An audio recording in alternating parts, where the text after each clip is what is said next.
Urisant, tant qu'un soldat, Madagascar et la Russie aussi encore les collaborations de achat des armes. Voici l'image, le plus grand cargo de la Russie vient d'être atterri à Madagascar. Voici l'image que vous avez là. Dites-moi qu'est-ce que tu en penses. Ça dit que aussi encore Madagascar vient de rentrer à la danse. C'est ça qui s'agit. Parce que vous savez, Vladimir Poutine, n'importe quelle arme que tu demandes, lui, il te donne ça. Même si tu veux bombe nucléaire, seulement lui, il demande l'argent. Ça dit qu'à Russie, il n'y a aucune arme qui est interdite de vendre. Voici l'image que vous avez là. Le plus grand cargo militaire qu'on n'a jamais vu, qui est jamais venu en Afrique. Voici vient d'être atterri à Madagascar après voyage. Le président de Madagascar a réussi.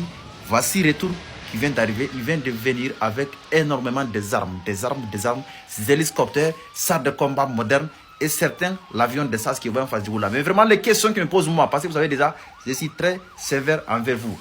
Qu'est-ce qui se passe à Madagascar? Tous les armes là c'est pour combattre qui? Parce que moi j'espère que vraiment à Madagascar il n'y a pas de terreau.